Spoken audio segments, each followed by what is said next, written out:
Yenti Umar, mahasiswa aktif dari Universitas Muhammadiyah Gorontalo, Prodi PGSD. Di video kali ini saya akan membahas 4 materi yang berkaitan dengan perspektif global. Yang pertama, menganalisis dampak globalisasi dari perspektif global. Yang kedua, menganalisis isu-isu globalisasi masa kini. Yang ketiga, model pembelajaran perspektif global di sekolah dasar. Dan yang terakhir, model evaluasi perspektif global di sekolah dasar. Yang pertama, kita akan membahas menganalisis dampak globalisasi dari perspektif global, yang berarti mempelajari dan mengevaluasi konsekuensi globalisasi terhadap berbagai aspek di kehidupan di seluruh dunia. Hal ini melibatkan memahami bagaimana globalisasi mempengaruhi ekonomi, sosial, budaya, politik, lingkungan, dan aspek lainnya di tingkat global.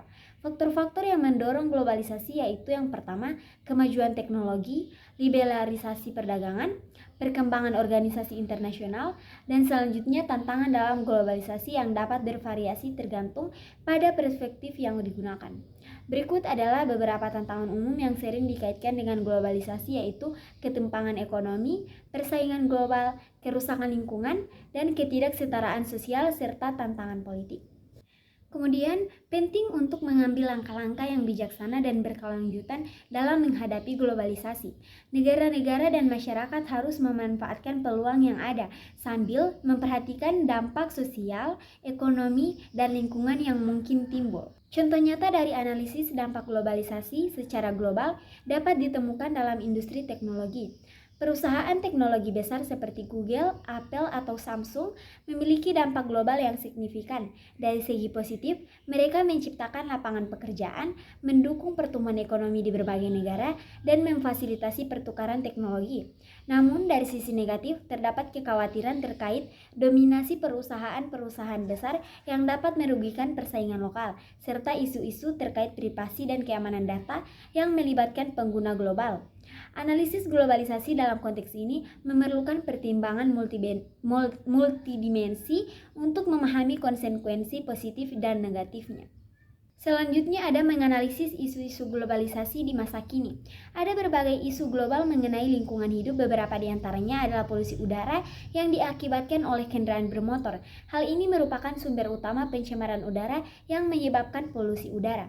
Tidak hanya pencemaran udara, ada berbagai aktivitas manusia yang memicu pencemaran lingkungan seperti polusi air dari tumpahan minyak dan pencemaran tanah yang disebabkan limbah industri yang dapat merusak unsur hara. Berbagai aktivitas manusia ini menimbulkan dampak buruk bagi lingkungan dan kesehatan manusia. Kemudian ada contoh dari isu globalisasi yaitu terorisme. Terorisme adalah tindak kekerasan yang dilakukan untuk mempengaruhi opini publik dan pemerintah melalui intimidasi atau kekerasan.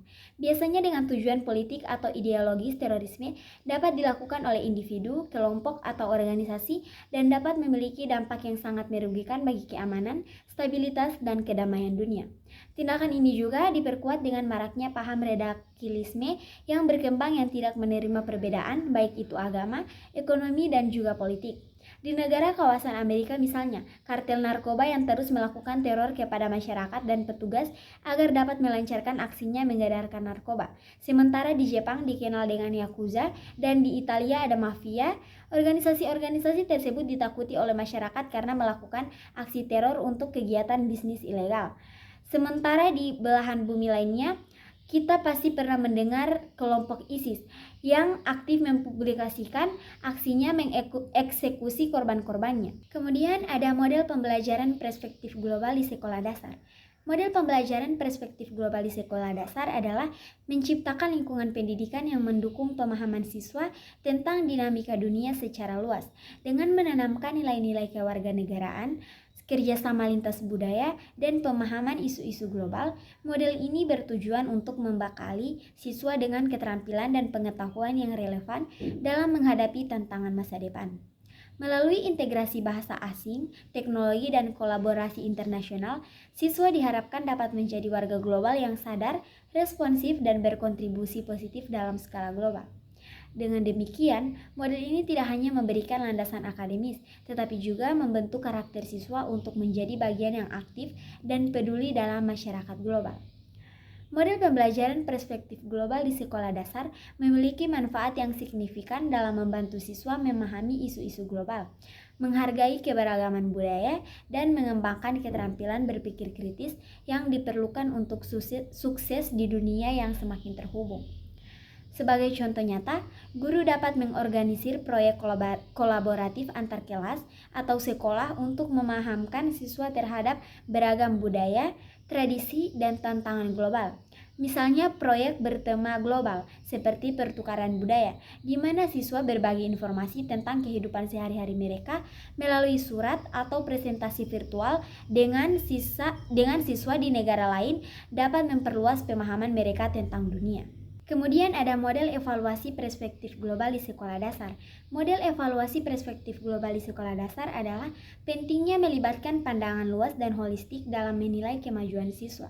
Dengan mempertimbangkan aspek-aspek seperti keterampilan interpersonal, pemecahan masalah, dan keinginan. Pendekatan evaluasi ini dapat memberikan gambaran yang lebih komprehensif tentang perkembangan anak di sekolah dasar. Contohnya partisipasi siswa, yaitu melihat seberapa banyak siswa terlibat dalam kegiatan seperti eksplorasi makanan lokal, mengumpulkan informasi tentang pola makan global, dan berpartisipasi dalam proyek memasak dengan bahan-bahan internasional. Kedua, pengintegrasian kurikulum, yaitu menilai sejauh mana materi pelajaran yang terkait dengan pangan lokal dan global yang diintegrasikan dalam berbagai mata pelajaran termasuk ilmu pengetahuan, bahasa, dan seni. Kemudian kesadaran multibudaya, yaitu mengamati keberhasilan kegiatan seperti festival di pangan dunia di sekolah, di mana siswa membawa makanan tradisional mereka dan berbagi cerita tentang makna budaya di balik makanan tersebut. Kemudian kolaborasi tentang sekolah luar negeri, yaitu mengevaluasi manfaat program pertukaran virtual dengan sekolah di luar negeri, di mana siswa dapat berbagi informasi tentang kebiasaan makan dan aspek budaya.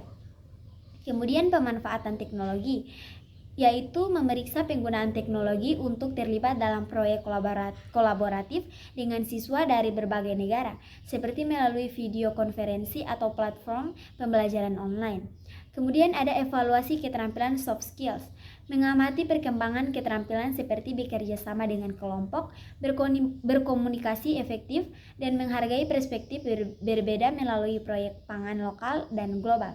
Kemudian pemahaman terhadap isu global, yaitu mengevaluasi pemahaman siswa tentang isu-isu global terkait pangan seperti keberlanjutan, ketidaksetaraan akses pangan, dan dampak globalisasi terhadap pola makan. Sekian penjelasan dari saya. Wassalamualaikum warahmatullahi wabarakatuh.